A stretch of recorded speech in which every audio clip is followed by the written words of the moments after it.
se fosse um funil. Para quem está vindo, ele é muito legal. Para quem está voltando, ele é muito ruim. Entendeu? Isso é muito bom. Agora, existem pessoas que desenvolvem ele perde a tonicidade desse esfíncter. Pessoa que perde a tonicidade desse esfíncter, ele vai desenvolver uma chamada doença do refluxo gastroesofágico. O que vai acontecer? Ele perdeu a capacidade de tonicidade dos músculos do esfíncter. Aí, o suco gástrico volta, ó. O suco gástrico volta para lá, ó. Entendeu?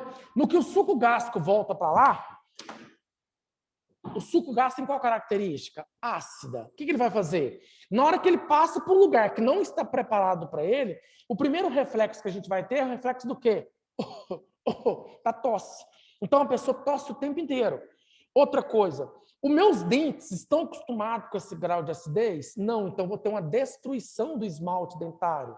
Outra situação, é igual a Graciele estava mostrando para mim outro dia. É uma coisa muito louca, Gabriela. Se eu olhar para a sua garganta agora, se eu olhar para a sua faringe agora, ela está vermelhinha, bonitinha, certo? A dela está pálida. Por quê? Porque a acidez gástrica que está voltando está provocando uma destruição do epitélio da faringe. Você entendeu? E além de destruir o epitélio da faringe, ele está começando a mudar a característica do epitélio, que a gente chama de metaplasia. Entendeu? Isso tudo é característica da doença do refluxo gastroesofágico. Fechou? Pessoas que desenvolvem essa doença aqui, ele tem que tomar algumas atitudes importantes. Dentre elas, ele tem que pegar a cama dele, Lucas, ó. Ele tem que pegar a cama dele e colocar um calço na cama dele. Certo? Geralmente, a gente coloca um calço ali de 8, 10, até 15 centímetros, a gente coloca no calço. A pessoa, literalmente, tem que dormir assim, ó. Certinho? Outra coisa, outra atitude que a pessoa que tem doença do refluxo gastroesofágico tem que ter. Ele não pode comer e dormir. Geralmente, a gente pede um prazo de quantos minutos? Pelo menos 30 minutos. Certo? Outra coisa, ele tem que evitar comer em grandes quantidades. Eles têm que subdividir mais as alimentações. Ao invés de você comer aquela pratada de comida, você come um pouquinho, mais tarde você come mais outro pouquinho. Então, evitar o volume de comida são atitudes que ajudam demais da conta a melhorar essa doença do refluxo gastroesofágico. Então, de novo, bem bonitinho para vocês aqui, meninos.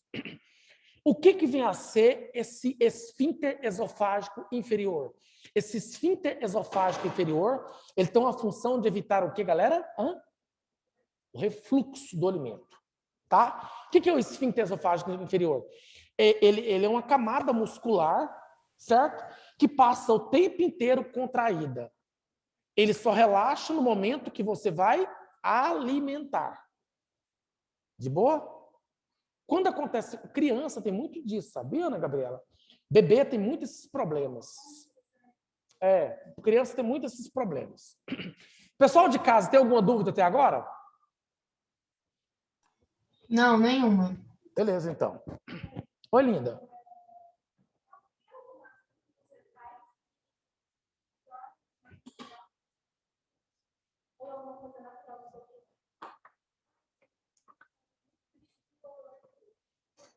Tem sim.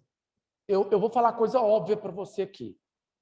Pessoal, a Ana Gabriela aqui perguntou se existem algumas pessoas que são mais propensas a ter doença do refluxo gastroesofágicos. Algumas são clássicas. Obesidade. Pessoas obesas, obviamente, têm uma tendência maior a ter doença do refluxo gastroesofágico. Certo? Pessoas que têm algum problema neurológico, porque o músculo que controla é um músculo involuntário. Então, pessoas que têm problemas neurológicos geralmente têm mais tendência a ter problemas do refluxo gastroesofágico. Entendeu? Pessoa que tomou pancada na cabeça e tem uma doença que é chamada de doença de Chagas, que desenvolve esse problema. A pessoa que tem doença de Chagas, geralmente ele perde toda a capacidade de contração do esôfago. Então, geralmente, ele vai ter uma doença chamada de mega-esôfago. Essa pessoa que tem mega-esôfago, ele vai ter refluxo praticamente o tempo inteiro. Saca? Beleza? Pessoal, agora saímos do esôfago, chegamos aonde? No estômago. Chegamos no estômago.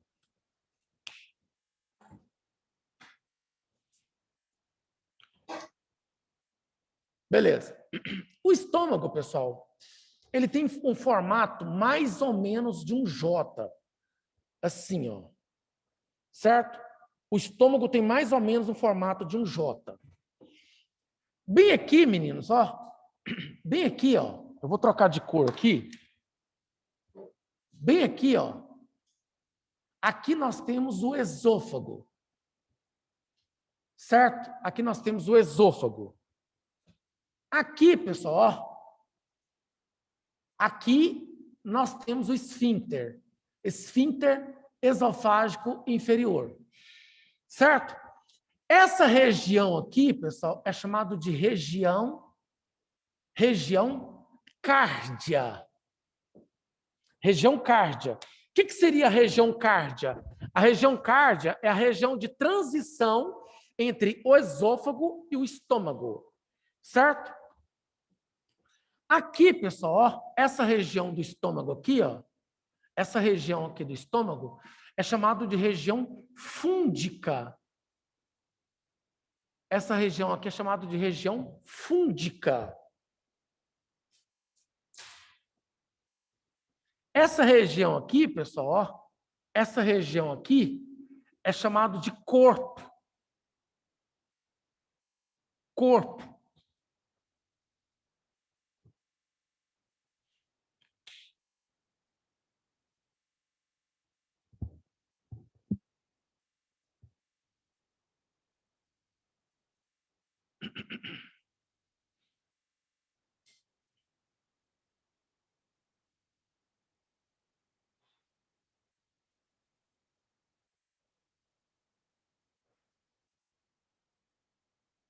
Posso?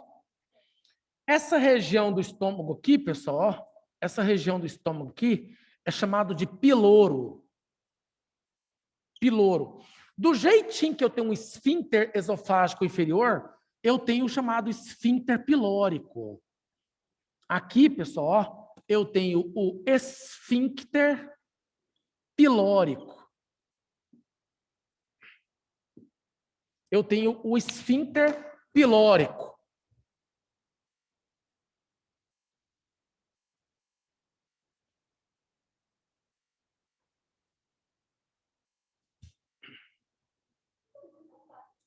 Hã? A pessoa engasga aí. Não é básico? Se não passar o alimento do esôfago para o estômago, a pessoa o quê? Engasga. Geralmente, pessoal, os engasgos acontecem nessa região mesmo, que você acabou de falar aí, ó. Tudo bem? Meninos, eu precisava de um pincel de outra cor aqui, mas vamos tentar fazer com esse preto aqui mesmo. Quais são as glândulas presentes no estômago? Vamos lá. Quais são as glândulas estomacais? Certo? Gente, essa região todinha aqui do estômago, ó, todo o estômago, nós temos as chamadas glândulas mucosas. Tá, gente? Então, nós temos as glândulas mucosas praticamente no estômago inteiro. Nós temos as chamadas glândulas mucosas. Certo? Glândulas mucosas. Glândulas mucosas. Glândulas mucosas. Foi comigo? Essas glândulas mucosas, pessoal, são produtoras de quê? São produtoras de muco. Certo? São produtoras de muco. São produtoras de muco.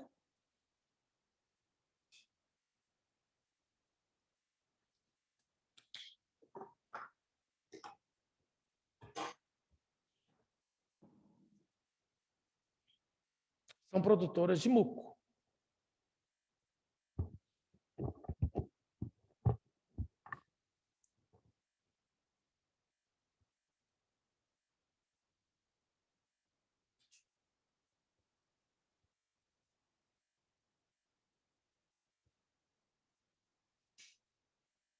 Pode? Eu queria que você largasse a caneta aí agora, pessoal, que eu vou te explicar uma coisa aqui agora muito interessante. Ô, Gabriela, esse muco aqui, ó, esse muco aqui, para você produzir esse muco, você vai precisar de uma substância chamada de prostaglandina. Certo? Essa prostaglandina é uma substância que ela é muito importante para a produção de muco. Para eu produzir essa prostaglandina, ela é derivada de uma gordura, de um ácido graxo da membrana plasmática, chamado de ácido araquidônico. Araquidônico. Certo? Aí, esse ácido araquidônico produz a prostaglandina. A prostaglandina, ela é um cofator para você produzir o muco. Até aqui vocês foram? De novo, gente. Na membrana plasmática das nossas células, existe um ácido graxo chamado de ácido araquidônico. Esse ácido araquidônico, ele vai produzir uma substância chamada de ácido de prostaglandina. Graças, pessoal, a uma enzima chamada de ciclooxigenase, mais conhecida como COX. Entendeu? Essa ciclooxigenase converte o ácido araquidônico em prostaglandina. Isso aqui, pessoal, é uma enzima, certo? Essa enzima converte o ácido araquidônico em prostaglandina. A prostaglandina, ela é fundamental para a produção de muco. Até aqui vocês foram? Pessoal, dá uma ruminada no que eu falei ali. Até ali vocês foram? De novo, de novo. Na minha membrana plasmática eu tenho o quê? Ácido araquidônico. O ácido araquidônico é uma fração de uma enzima chamada de ciclooxigenase, que converte em quem? Muco.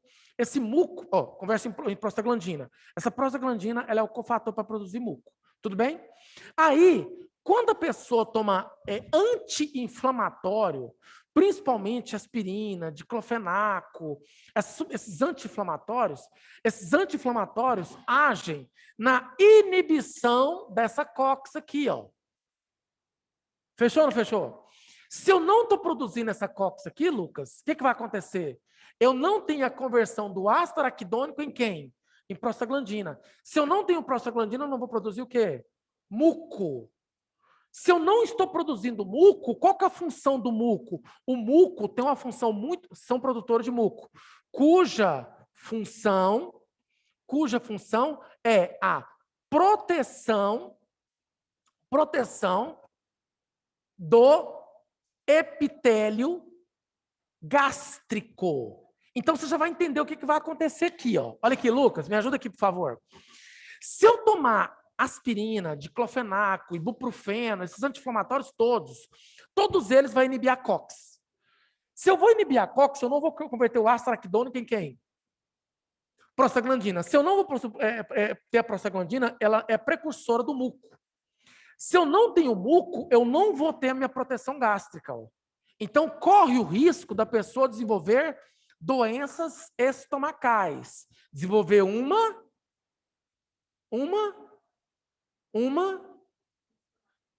doença estomacal. Desenvolver uma doença estomacal. Gente, uma gastrite ou uma úlcera. Entendeu? Então, quando a pessoa é muito viciada em tomar esses anti-inflamatórios, tem gente que toma anti-inflamatório, Lucas, parece que está chupando balinha. Todos os dias toma anti-inflamatório. A pessoa que toma muito anti-inflamatório, geralmente eles têm uma tendência muito grande a desenvolver gastrite. Ou então, pior, desenvolver o quê? Uma ulceração. Por que está produzindo? Por que ele vai desenvolver essa gastrite, velho? Porque ele não está produzindo quem que deveria ser produzido. Que é quem? O muco protetor. Ficou legal, gente?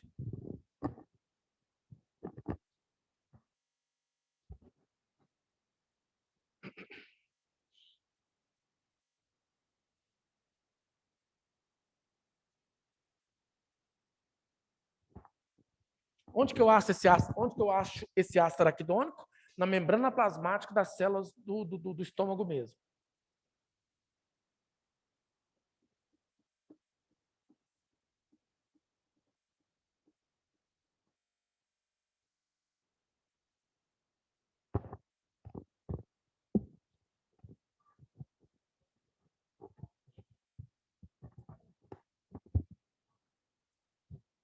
ciclooxigenase. É uma enzima. Ase é a terminação de enzima, né, Gabriela? Tá lembrar disso? Ase é a terminação de quê? Enzimas.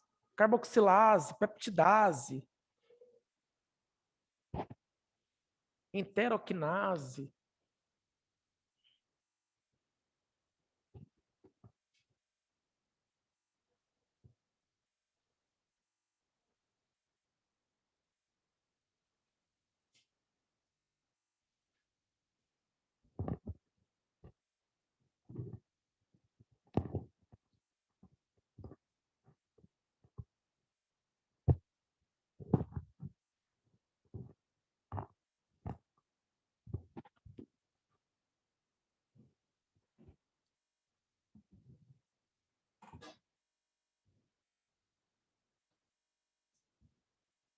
Pronto?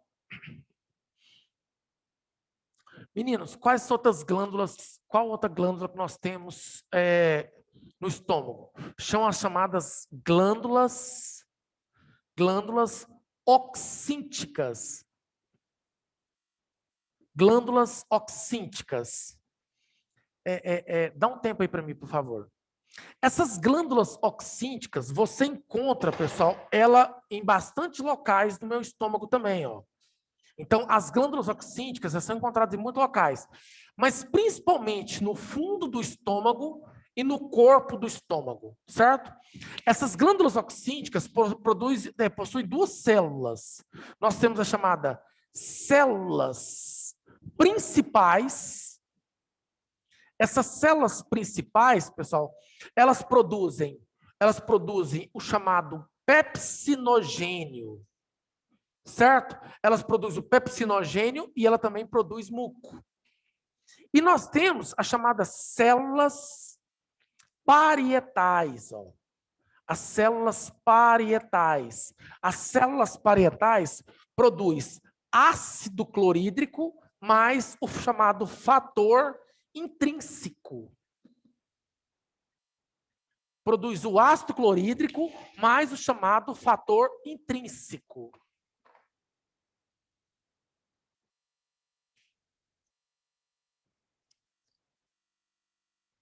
As glândulas oxínticas.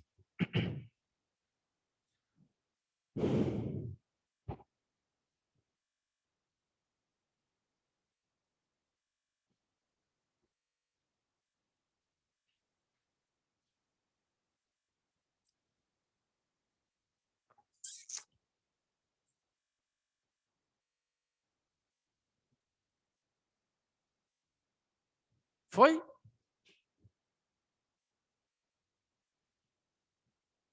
Hã? Trem demais, né, Aninha? Detalhe.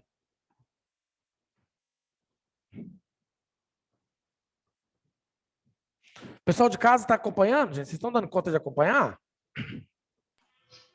Sim. Tá dando para acompanhar. Então, fechou. Porque é o seguinte, pessoal, o assunto não é tão longe de vocês, né, galera? Eu acho que muitos de vocês conhecem bastante coisa a respeito de sistema digestório.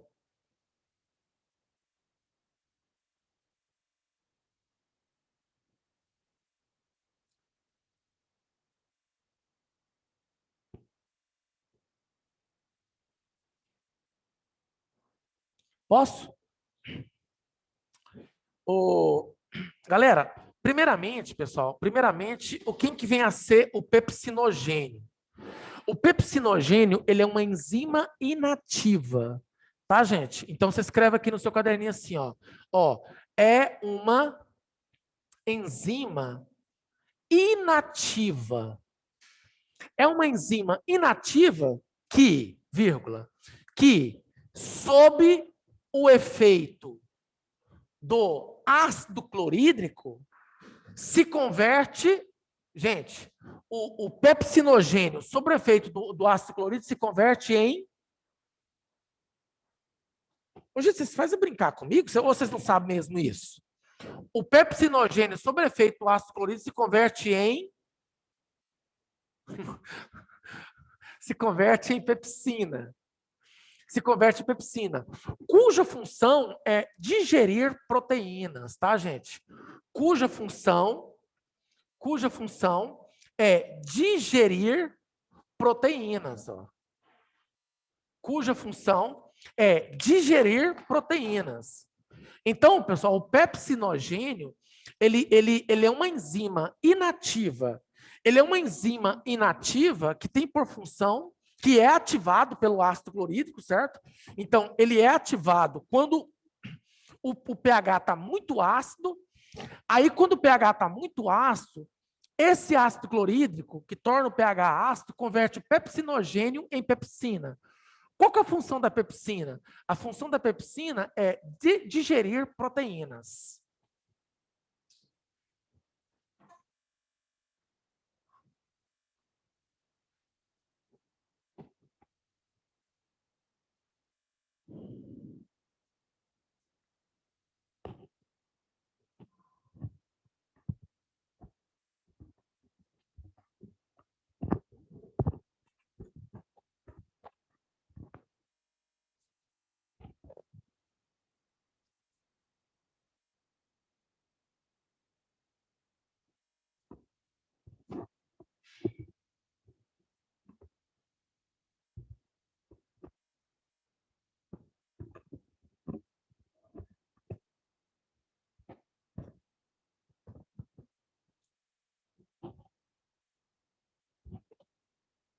Foi?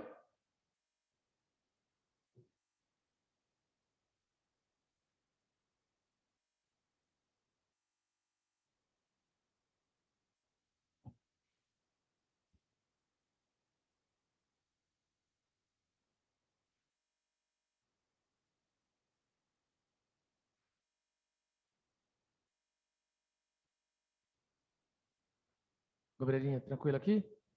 Vamos colocar isso aqui embaixo bonitinho? Então, de novo, pessoal, ó, aqui, ó, eu tenho o pepsinogênio, certo? O pepsinogênio, ele sofre a ação de quem? Do ácido clorídrico e se converte em quem aqui? Em pepsina. O que a pepsina faz? A pepsina, eu tenho aqui a proteína, certo? A proteína sofre a ação da pepsina e se converte em quem? Em peptídeos. Tá, gente? Então, a proteína ela é degradada por essa enzima estomacal chamada de pepsina. De onde que vem a pepsina? Do pepsinogênio. E onde que o pepsinogênio é fabricado? Pelas células principais. Foi? Foi. Então, um detalhe muito importante. Isso aqui já caiu em prova já, Lucas. Presta atenção em mim aqui. Não se forma aminoácido no estômago. Porque na sua cabeça, Gabriela, na sua cabeça você pensa o seguinte: se eu estou digerindo proteína, proteína é formada por quê? Por aminoácidos. Então, se eu estou digerindo proteínas, era para formar o quê? Aminoácidos. Não se forma aminoácido no estômago. Porque nós temos, quando você junta 2 aminoácidos, você tem um dipeptídeo. Quando você junta 3 aminoácidos, você tem um tripeptídeo. Você foi comigo? Beleza? Pois é. Então, você não forma aminoácidos unitários no estômago. Você forma peptídeos. Dipeptídeo, tripeptídeo, polipeptídeos. Sacou? Então, o processo digestivo de proteínas no estômago forma peptídeos. Não se forma aminoácido. Os aminoácidos serão formados mais na frente. Tá? Pessoal, beleza ou não beleza aqui? Beleza. Galera, outra coisa muito importante aqui, ó. Outra coisa muito importante aqui. Outra coisa muito importante aqui. É esse fator intrínseco aqui, ó. É esse fator intrínseco. O que vem a ser o fator intrínseco? Esse fator intrínseco aqui é uma substância muito importante, que ela é produzida no estômago e ela tem a função de se ligar à vitamina B12, certo? E proteger a vitamina B12 até o intestino. Vamos de novo aqui, pessoal. Por favor, presta atenção aqui, ó. Quando você come, nos seus alimentos, alguns alimentos que você come tem vitamina B12. Essa vitamina B12, ela é altamente susceptível aos sucos gástricos e sucos entéricos. Beleza? Então tá. Então, o que seria susceptível? Quer dizer que ela seria totalmente degradada.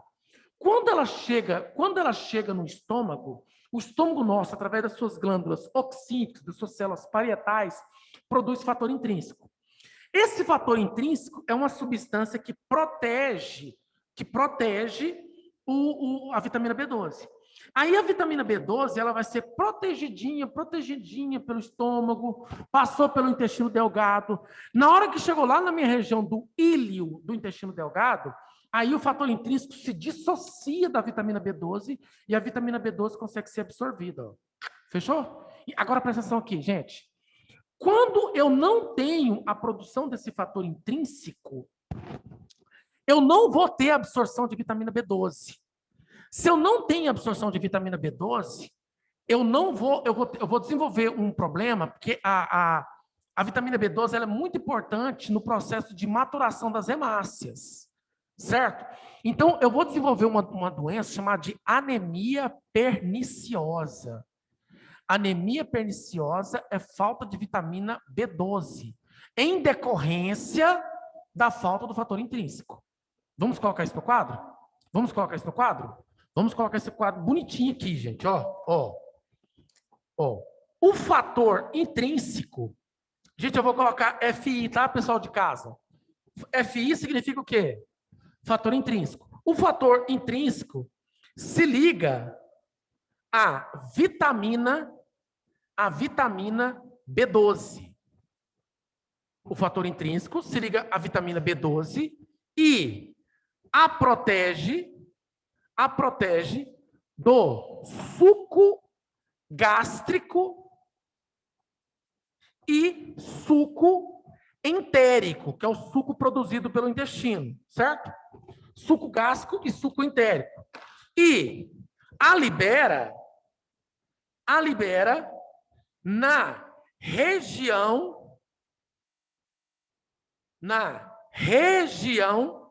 do íleo do intestino delgado, no intestino delgado.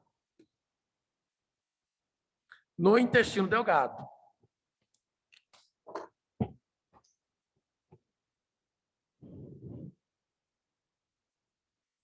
No intestino delgado.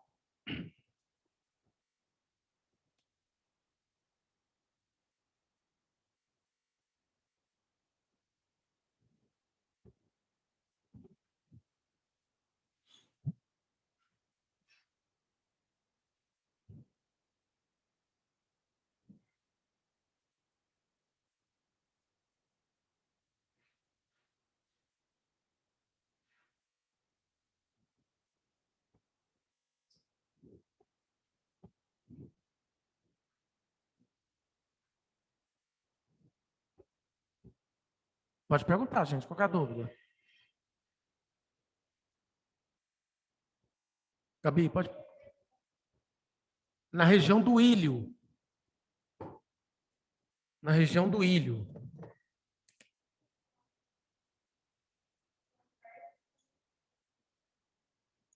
Na região do íleo. Oi? Quando a pessoa aqui existem dois problemas. E é o que você tem que aprender isso agora. A vitamina B12, quando ela não é transportada para o intestino em decorrência da falta de fator intrínseco, ele vai desenvolver uma doença chamada de anemia perniciosa. Eu vou colocar isso no quadro ali. Deixa só o pessoal terminar de copiar. Hã? Sacou? Gente, então, de novo, pessoal de casa aí, ó. Quando por exemplo, existe algumas úlceras onde ocorre destruição das minhas glândulas oxínicas, entendeu? Ou então, destruição das minhas células parietais.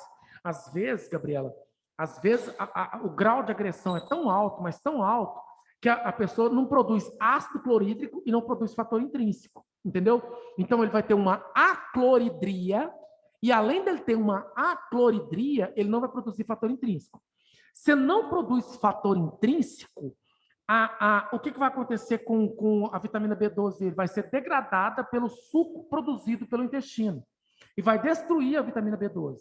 Destruindo a vitamina B12, a pessoa vai ter um problema chamado de anemia perniciosa, onde as hemácias dela serão grandonas, Ao invés das hemácias serem as hemácias pequenininhas, são as hemácias grandes. Serão muito propensas a entupir vasos. Sacou? Porque elas estão que jeito, Lucas? Grande demais. Sacou? Então aqui, pessoal, ó, coloca-se essa observação, então. Na falta do fator intrínseco, desenvolve-se a anemia perniciosa. Coloca essa observação para mim, por favor. Na falta do fator intrínseco, desenvolve-se a chamada anemia perniciosa.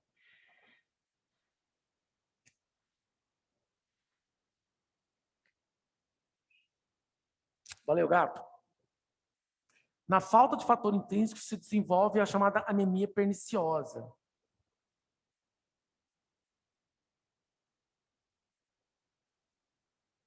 Ficou muita coisa para hoje, pessoal? Muita coisa. Olha o Lucas ali. Muita coisa.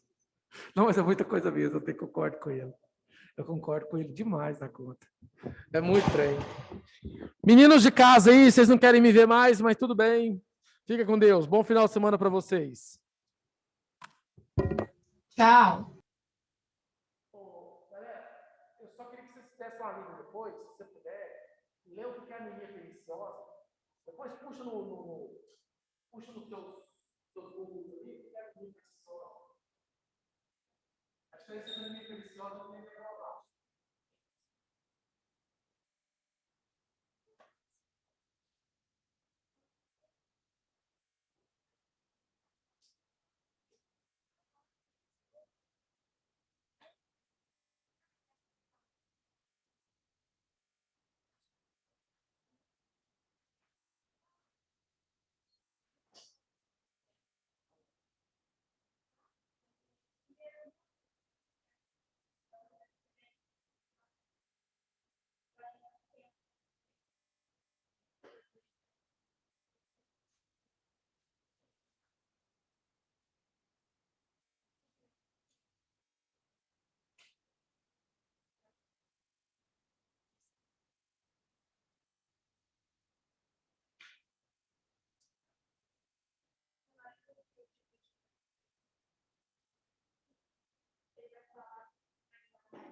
E aí, tudo bem? Que bom.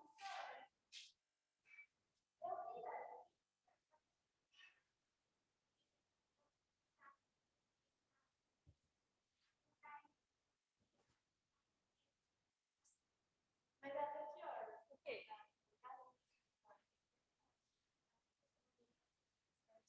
Aham. É até que horas? Ah, não lembro não. Teve alguém que me pediu para estender uma lá, eu já até estendi ontem à noite. Não sei se vocês chegaram. Estava só até as 4.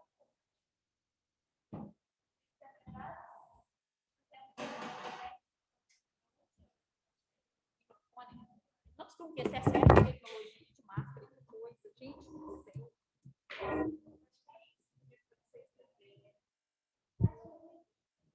Eu estendo. Eu posso colocar até terça, tá bom?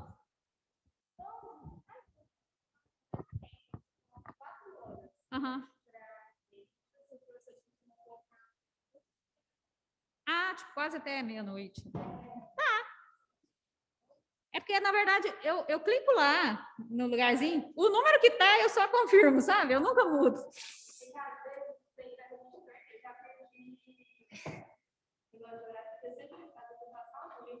É porque, assim, ó, O horário, eu já percebi que o horário que eu termino de inserir ela lá no Geek, quando eu abro o lugar de definir a hora, ele coloca a hora atual, entendeu? Para abrir a lista. E quando eu clico na hora de fechar, ele também coloca o mesmo horário. Então, quando está 4 horas, é porque eu postei ela lá 4 horas da tarde. Aí ele já colocou e eu deixei. Aí eu, tipo, jogo uma semana para frente, mas acabo deixando a hora que tá. Mas eu passo a colocar, então, 11h59, fica mais padrão para vocês, né? Entendi. De todo jeito, eu vou estender até terça, mas aí eu boto 11h59, então. Pessoal de casa, eu nem falei oi para vocês. Bom dia. Professora, Oi, você bom pode resolver dia. umas questões da lista que é para hoje? Posso, demais da conta. Inclusive... Bom dia. E aí, como é que vocês estão? Tia, você podia fazer uns exercícios que tinha 2 listas, né? Aí tem uma que só tem em radiciação, aí essa é a mais difícil. Tá. Eu estou com o computador ligado aqui. A gente vai. De antemão, deixa eu só esperar a moça que foi ao banheiro voltar, porque daí eu já falo para todo mundo. Porque tem um exercício aí que eu mudei uma alternativa dele, aí acabou que ficou sem ter alternativa correta. Vocês perceberam isso? Que tem um exercício aí que não tinha alternativa?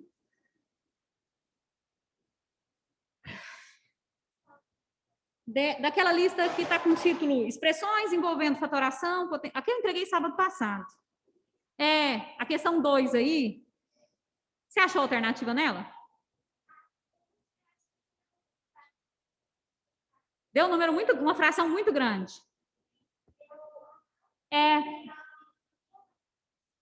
Mas é isso mesmo. Talvez dá para simplificar. Parece que a minha ficou um pouco menor, mas eu devo ter simplificado e você não. É porque... Deixa eu passar aqui no quadro enunciado, que aí fica mais fácil todo mundo entender de qual exercício que eu estou falando. Na lista que eu discuti sábado passado com os meninos aqui, e que está lá no Geek com o título Expressões envolvendo fatoração, produtos notáveis e não sei o quê, frações, eu acho. O exercício 2 dela é assim, x igual a 80,666 mais 4 inteiros e 3 meios, menos 2 raiz de 9, mais 90,5 sobre 1,49 avos, já até decorei, menos meio, se eu não me engano. E aí, nas alternativas, estão de 1 a 5, né? A1, B2, C3, D4 e 5. Quando a tia achou essa questão numa lista lá do meu banco, a letra E dela estava assim, ó, nenhuma resposta anterior. E eu não sei porquê, mas eu não gosto de questão que tem nenhuma resposta anterior. Eu acho inútil botar isso numa alternativa. Aí, quando a tia digitou, eu falei, eu não vou pôr isso, não. Deve ser A, B, C ou D. Aí eu fui lá e botei um 5 aqui, pensando assim, não, vai ser falsa, né, essa 5, porque vai ser uma das outras. Só que era nenhuma resposta anterior. A alternativa certa era isso. E aí acabou que quando eu tirei e pus um 5, aí ficou sem ter resposta certa, entendeu? A tia confiou que seria A, B, C ou D. Mas aí, como ela já está aqui no quadro, eu vou fazer ela com vocês, e depois a aluna aí da turma online, que falou que queria que eu resolvesse algum exercício específico, para que eu terminar isso aqui, eu vou para o que você me pedir, tá bom? Aqui nós temos uma dízima periódica, né, pessoal?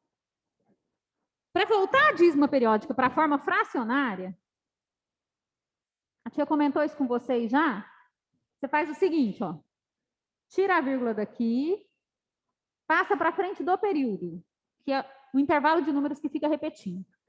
Como tem um número só que fica repetindo, que é o 666, eu boto na frente do 6. Então, o número é 806, que fica à esquerda. Esse número que fica à esquerda é o primeiro que eu vou escrever aqui. E aí, agora, a gente vai subtrair disso aqui um resultado. Que resultado? Descarta tudo que repete. O que sobrou ali? Um 80. Então, de novo, ó. Primeiro passo, tira a vírgula do lugar que ela tiver, passa para frente do período e copia o número que tiver ficado à esquerda. 806. Aí depois você vai subtrair o número que sobra quando você descarta tudo que se repete. 80. Tranquilo? Isso é o numerador. No denominador, o que vai ter? Vamos lá escrever o número aqui de novo, né? Você vai começar no denominador colocando noves. Quantos noves? O tanto de algarismos que ficam repetindo no período. No caso aqui, nós temos um número só que fica repetindo no período, que é 6, 6, 6, 6. Então, eu vou pôr um 9 só.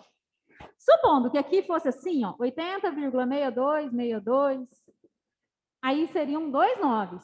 Um para o 6 e outro para o 2, entendeu? E tem a possibilidade da gente colocar zeros aqui na frente também. Quando que eu coloco zeros? E quantos zeros eu coloco?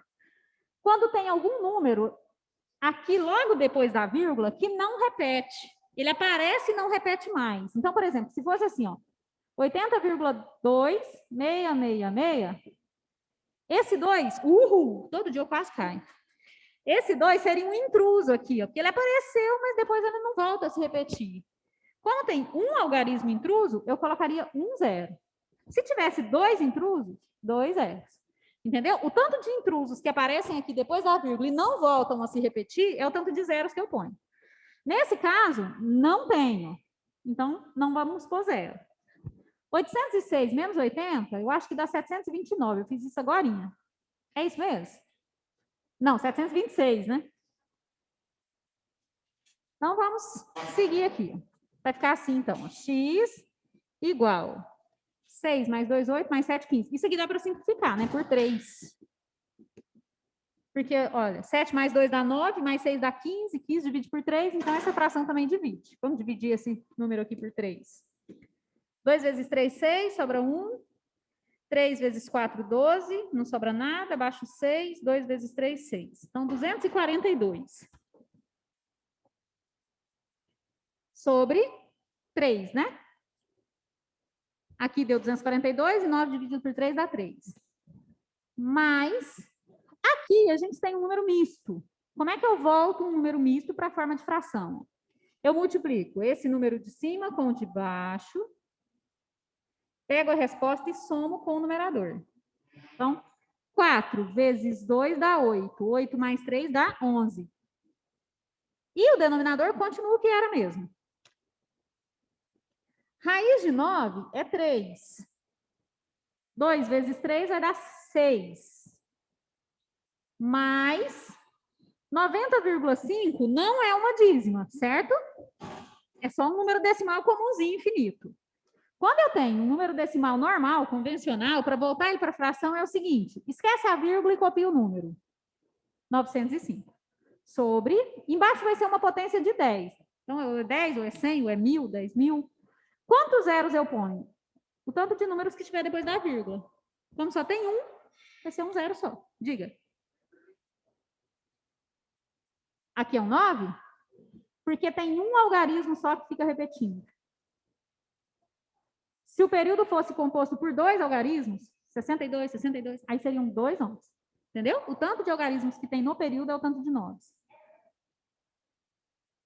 Você faz 80 mais 0,66.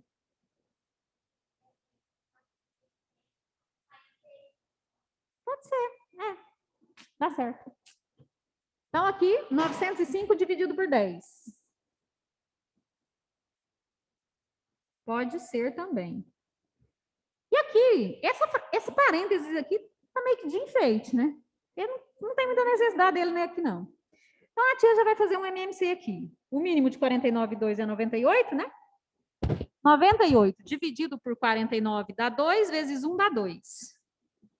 98 dividido por 2 dá 49, vezes 1 dá 49.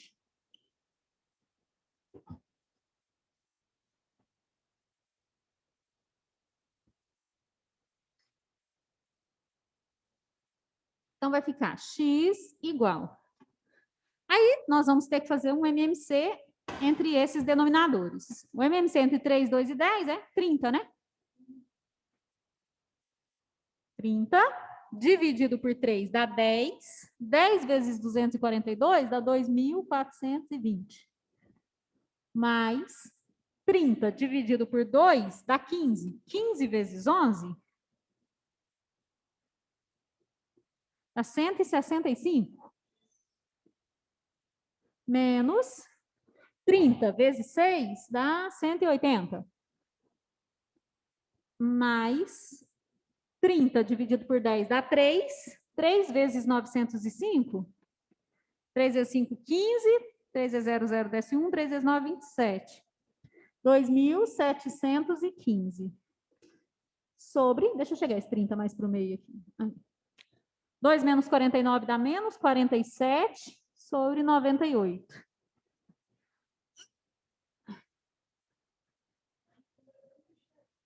Então, não, deu um número enorme. A hora que eu resolvi no plantão com a aluna, eu falei, meu pai, eu errei feio na digitação. Para aparecer essa marca d'água na lista, o P do Protágoras na marca d'água, se a gente pegar e salvar como imagem e jogar, ela tampa a marca d'água, sabe? Eu tinha feito isso, aí o P do Protágoras ficou tudo quebrado. Eu falei, não, gente, eu vou digitar. Só que a ferramenta de digitar no Word é um negócio que chama Equation. Você tem que, por exemplo, se você vai colocar 2 à quinta, e você tem que clicar num lugar lá, demora pra caramba. Aí eu pensei, certo, eu digitei errado, já estava cansada, digitei alguma coisa errada. Mas eu creio que tenha sido a questão da letra E mesmo, porque depois eu olhei na original, estava lá nenhuma resposta anterior. 2.420, mais 165, menos 180, mais 2.715. Isso dá 5.120 sobre 30, dividido por menos 47 sobre 98. Quando a gente tem uma divisão de frações, a gente repete a primeira fração e transforma numa multiplicação, invertendo a segunda fração.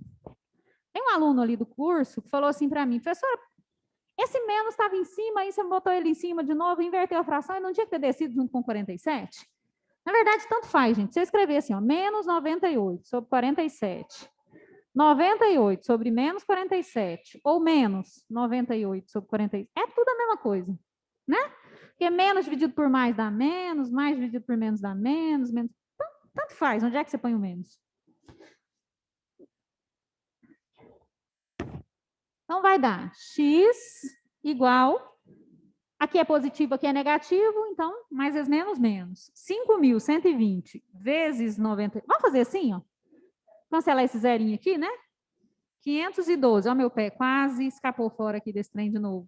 E o William ainda vai me pagar uma indenização por cair desse tabuladinho aqui.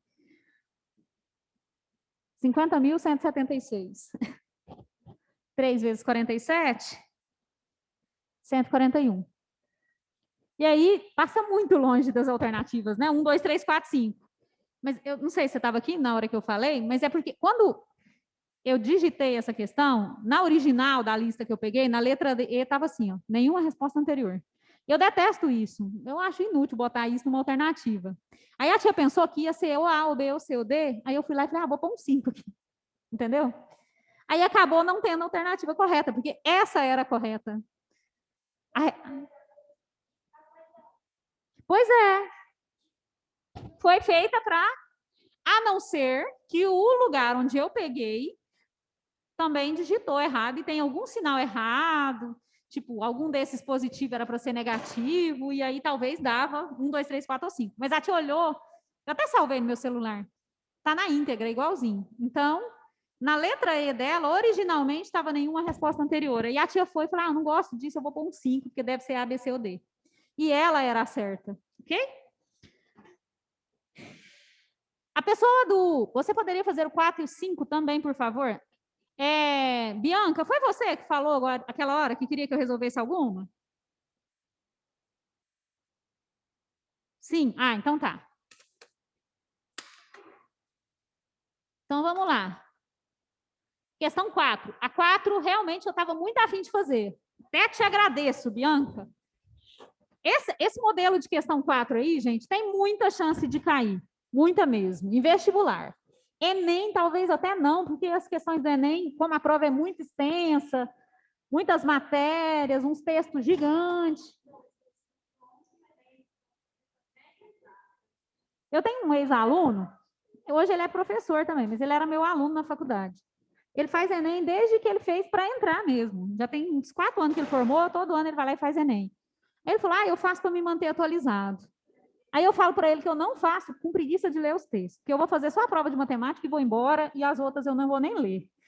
Aí eu falo, não vou desperdiçar meu dinheiro fazendo isso só para fazer a prova de matemática. Depois que ela sair, eu baixo e faço. Porque eu não tenho paciência de ler aqueles textos. E outra, a chance de eu ler e não saber fazer a questão das outras matérias é enorme. E aí eu penso, não dá, não vou mexer com isso.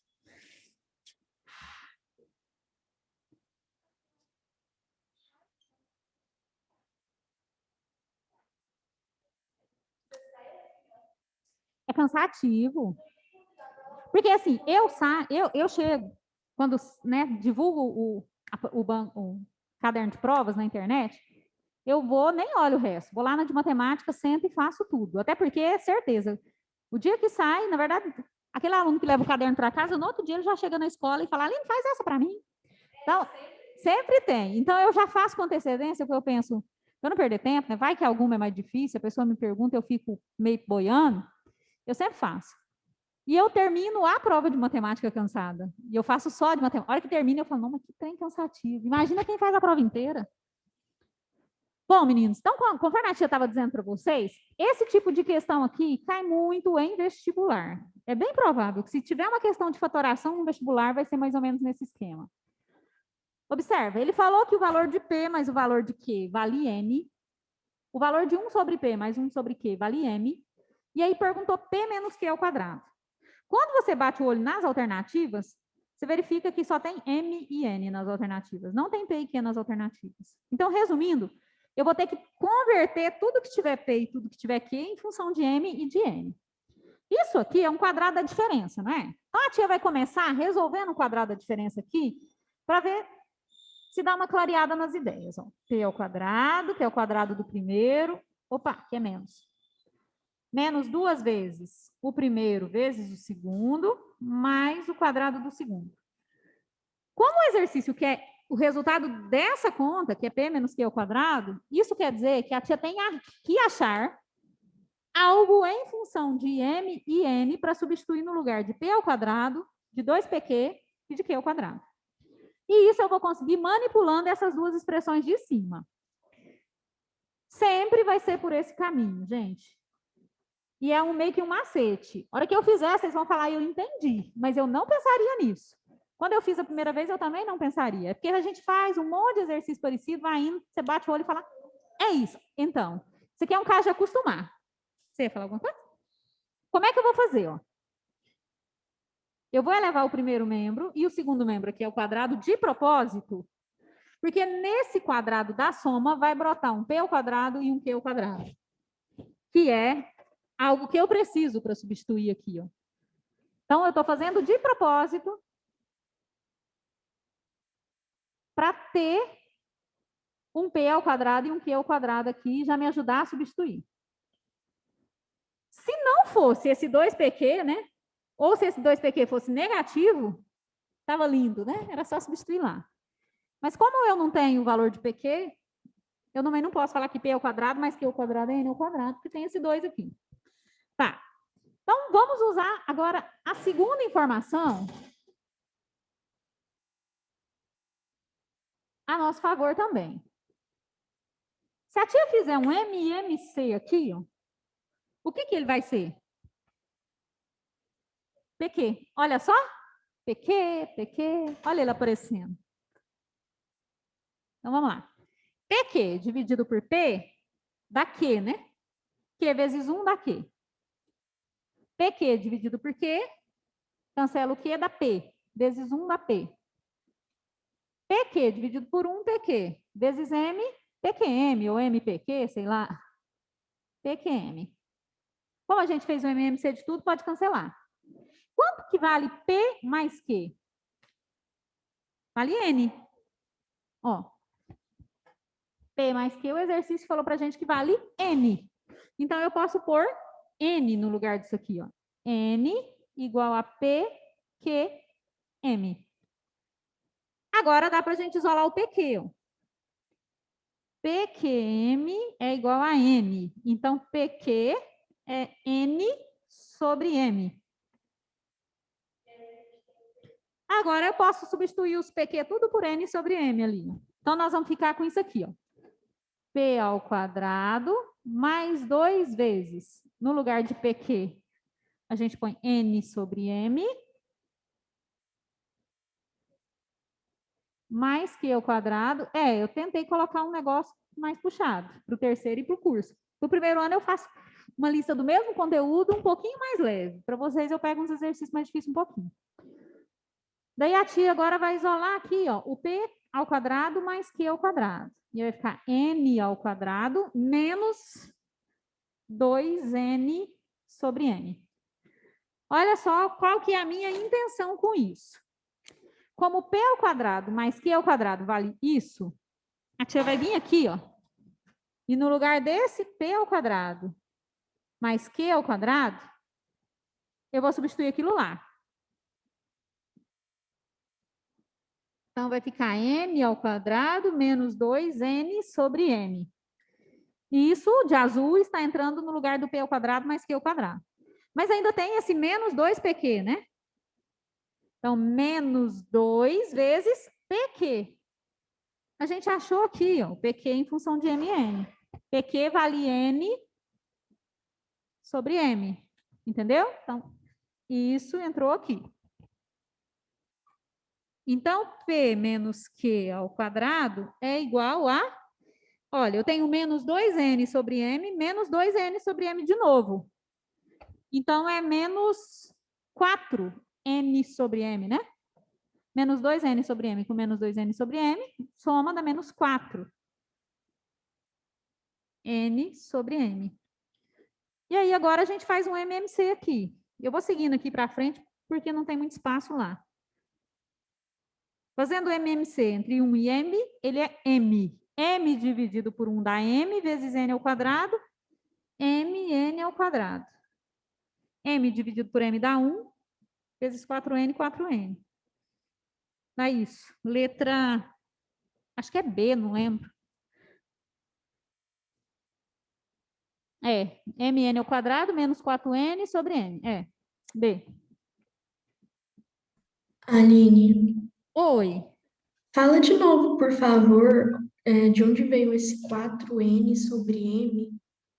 Esse aqui? É, Ah, tá. Ele foi a soma desses dois. É a Bianca que está falando? Amanda. Aqui, ó. Lembra? Vamos, se a tia fizer assim, ó. 5 sextos mais 3 sextos, como os dois denominadores são iguais, você não vai somar o 5 mais 3 e vai pôr 8 sextos? Ah, sim, entendi. Aí, como aqui os denominadores quase que não saem, são iguais, a tia pode somar os numeradores. Ó. Menos 2N com menos 2N dá menos 4N. Entendeu? Entendi, obrigada. Beleza.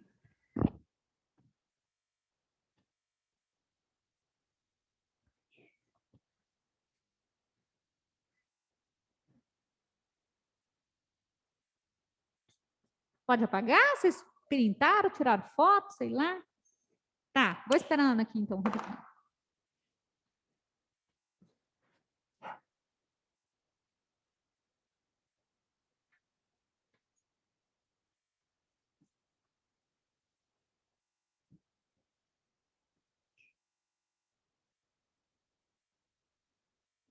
Aqui, ó. O último, deixa eu copiar ele ali no quadro. O último parênteses aí tá menos 5 ao quadrado, a menos 2, não é? Tá vendo que isso. Então vai ficar assim, ó. 1 sobre menos 5 ao quadrado. E aí, o 5 vai elevar ao quadrado, vai dar 25, mas o menos não vai. Então, vai dar menos 1 sobre 25. Observe que no seu aqui tá mais. Ó. Foi aí que você errou.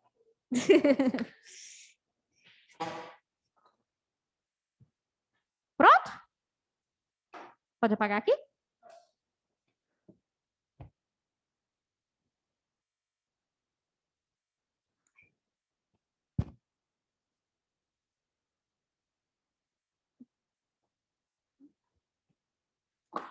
Então, vamos lá. Ela tinha pedido 4 e o 5. Essa 5 é uma questão bem criativa. Porque ela te leva a meio que te induz ao erro se você não pensar em outra possibilidade. Olha só. A parte inteira de um número inteiro é o maior inteiro que não excede esse número, enquanto que a parte fracionária de um número é a diferença entre este e sua parte fracionária. Ele está falando aí da definição de número misto. Essa frase que eu li aí agora está falando de número misto. Por exemplo, a parte inteira de 5/3 é 1. Ele quis dizer assim, ó. A parte inteira de um número vamos de novo. A parte inteira de um número é o maior número inteiro que não excede esse número. Ou seja, eu posso separar os 5/3 em 3/3 mais 2/3. Esse 3/3 é a parte inteira. Então, ele é o maior que não excede esse número. Então, se eu consigo colocar 3 aqui, 3 mais 2 dá 5, não excedeu o 5. E o 2/3 é a parte fracionária. Então, aqui eu teria um número misto, ó, 1 inteiro do 3/3 e 2/3. Se a tia transforma 5/3 em número misto, ele dá 1 inteiro, isso que é 1, tá, gente? Tá meio rebocado, mas é. 1 inteiro e 2/3. Olha só, 1 vezes 3 dá 3, mais 2, 5, né? Então, volta para a forma de número fracionário, se eu quiser. 1 vezes 3, 3, mais 2, 5, repete o 3. Aí ele está falando assim, ó, por exemplo, a parte inteira de 5/3 é 1 e a parte fracionária é 2/3, que é isso que a tia fez aqui. Supondo que o produto das partes inteiras de dois números racionais positivos seja 5. Então, eu vou ter assim, ó, a tia vai escrever com letra aqui. Vamos supor que eu tenha assim, ó, x inteiros e a sobre b na parte fracionária de um número e, sei lá, y inteiro e c sobre d na parte fracionária de outro. Então, aqui eu tenho um número misto, aqui outro número misto. O x e o y são as partes inteiras e a sobre b e c sobre d são as partes fracionárias. Aí ele está falando assim, supondo que o produto das partes inteiras de dois números racionais positivos seja 5. Então, seriam dois números que, se eu multiplicasse as duas partes inteiras, que são o x e o y, dá 5. E o produto de suas partes fracionárias seja 1/4. Então, se eu multiplicar o a sobre b vezes o c sobre d, dá 1/4. Aí ele falou o seguinte, seu produto pode ser, ou seja, o produto desses dois números pode ser uma dessas alternativas. Qual delas? Se a gente pensar só na possibilidade mais óbvia, a gente não consegue chegar em nenhuma alternativa. Por quê? Se as partes inteiras são dois números cujo produto dá 5, quais são as possibilidades de multiplicar números inteiros? Tem chance desses números serem decimais? Primeira pergunta. O x e o y poderiam ser, por exemplo, 2 e 2,5? Não, porque senão não faria sentido escrever um número misto com um número decimal atrás da fração, né? Tem que ser um número inteiro. Pensa nos possíveis produtos de números inteiros cujo resultado dá 5, gente. 1 vezes 5 ou 5 vezes 1. Não tem outra possibilidade. Né? Eu posso, mas teria que ser um número decimal e decimal não vai ser. Então, quer dizer que uma dessas frações vai ser 1 inteiro e alguma coisa, e a outra vai ser 5 inteiros e alguma coisa. Como o produto das partes fracionárias dá 1/4, eu posso dizer que o b vezes d tem que dar 4. Então, o b poderia ser 1 e o d ser 4, por exemplo. Exato. Só que se o b fosse 1, eu teria, por exemplo, algum número sobre 1 e aqui algum número sobre 4. Concorda que qualquer número dividido por 1 aqui daria uma resposta inteira? Não pode. E se eu trocasse de lugar, ia dar na mesma. Se eu colocasse o 4 de cá e o 1 de cá, esse é que seria o inteiro. Então, concorda comigo que não faz sentido um desses denominadores ser 1? Porque senão A fração não seria parte fracionária, seria inteira. Ele ia se juntar esse 1 ou juntaria esse 5 aqui, né? Então, quer dizer que o B sobre D, 2 e 2. E o numerador, para dar 1, não tem jeito de ser outro número. Então, nós vamos ter 1 inteiro e meio e 5 inteiros e meio. Então, vamos lá. Ó. Esse número, então, é 1 vezes 5, que dá 5. Quando a gente quer multiplicar eles na forma mista, aí eu multiplico inteiro vezes inteiro, fracionário vezes fracionário, certo? Então, 1 vezes 5 dá 5. E meio vezes meio dá 1/4, né? 5 vezes 4 dá 20. Ele falou multiplicação ou soma? Peraí. Deixa eu fazer outro negócio aqui. Estou achando que não pode fazer essa multiplicação que eu fiz aqui, não. 1 vezes 2, 2, mais 1, 3. É 3 meios, né? Esse número. 5 vezes 2, 10. Mais 1, 11. 11 meios. É, exato. É isso mesmo. Então, vamos lá. Ó. Aqui esse 1 ficou meio embaixo, mas ele é um número misto. Ó. 1 vezes 2 dá 2, mais 1, 3. Então, esse número é 3 meios. 5 vezes 2 dá 10, mais 1 dá 11. Então, esse número é 11 meios. 3 vezes 11 dá 33, e 2 vezes 2 dá 4. B? De bola? A tia estava pensando que podia multiplicar inteiro vezes inteiro e fracionário vezes fracionário, mas parece que não dá a mesma coisa. Deixa eu fazer. Ó, se eu multiplico aqui, ó, 1 vezes 5 dá 5, e meio vezes meio dá 1/4. Aí 5 vezes 4 dá 20, mais 1 dá 21/4. Então, não pode, olha, gente, bacana. Uma descoberta. Eu não tinha parado para pensar nisso. Se a gente multiplicar aqui, ó, inteira vezes inteira, fracionária vezes fracionária, não dá certo. Então, tem que voltar para a forma fracionária, voltar e depois multiplicar. Não faça assim.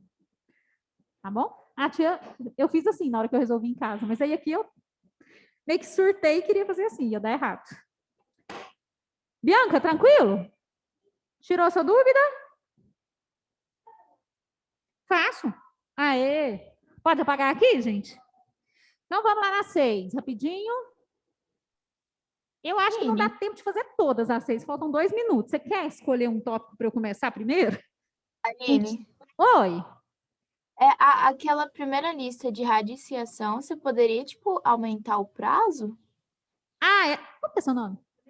A Ana Gabriela acabou de me pedir isso. Eu vou estender todas as listazinhas mais recentes. Eu coloquei 2 lá mais recentes. Vou estender as 2 até terça-feira, meia-noite, beleza? Ah, então tá, obrigada. Por nada.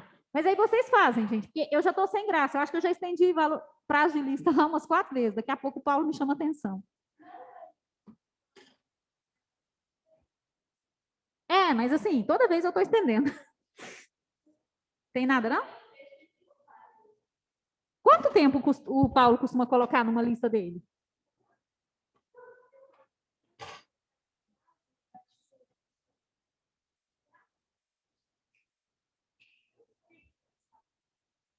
É porque É porque eu estou reparando que o povo não está fazendo minhas listas. Tipo assim, 40%, 45% dos alunos estão fazendo. Eu pensei, gente, será que a de todo mundo é assim? Ou eles estão achando que é matemática básica e eu já sei, não vou fazer? Não sei. A questão 6, que você... Uma aluna aqui me pediu para ir na questão 6, tem 1, e tem 2, e tem 3. Faltam 3 minutinhos para acabar a aula. Você quer que eu comece por algum específico ou vai na ordem e faz o que der? Então, vamos lá. No primeiro aí, a gente tem 7, 7, 7. São 6 setes, né? 7, 7, 7, 7, 7 ao quadrado, menos 2, 2, 2, 2, 2, 3 ao quadrado. E aí ele fala o seguinte, ó, a soma dos algarismos desse número é 29. Bom, vocês concordam com a tia que não é possível, que a intenção desse exercício é que a gente faça 777.777 ao quadrado, menos 222.223 ao quadrado, acha uma resposta e soma os algarismos dessa resposta assim na bucha, né? Eu posso até ter que descobrir esse número, mas a intenção não é fazendo assim, né? Ninguém quer que a gente sofra tanto. Observa só. Aqui eu tenho o quadrado de um termo menos o quadrado de outro. Isso não pode ser decomposto num produto da soma pela diferença? Se eu tenho A ao quadrado menos B ao quadrado, isso é A mais B vezes A menos B. Então, a tia vai fazer A, vou terminar só esse aqui, mais B vezes A menos B. Não, mas vai dar um número cheio de zeros. E aí, como somar 0, 0, 0, 0 dá 0? Então, vamos lá. Aqui, 3 mais 7 vai dar 10, aí sobe 1, aí 7 mais 2 vai dar 10, mais 1 que subiu dá 10, sobe outro. 7 mais 2, 9, mais 1, 10, sobe outro. 7 mais 2, 9, mais 1, 10, sobe outro. 7 mais 2, 9, mais 1, 10, sobe outro. 7 mais 2, 9, mais 1, 10, sobe outro. Então, isso aqui dá 1 milhão. 1 milhão vezes, vou pôr um vezes assim. Agora eu tenho que subtrair esses dois números. 7, 7, 7, 7, 7, 7. Menos 2, 2, 2, 2, 2, 3. 7 menos 3 dá 4, 7 menos 2 dá 5, 5, 5, 5, 5. Então, é 555.554.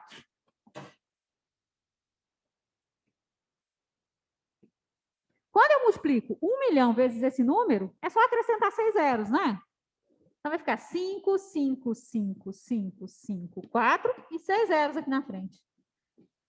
Aí a pergunta da questão é a soma dos algarismos desse número.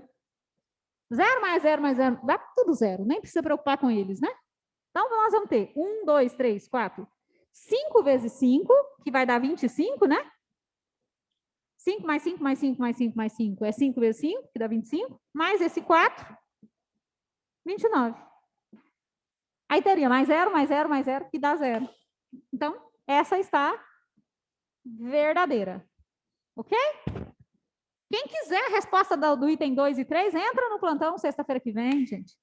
Eu não vejo vocês no plantão. Hã? Ah, 4h30. 4h30 toda sexta-feira.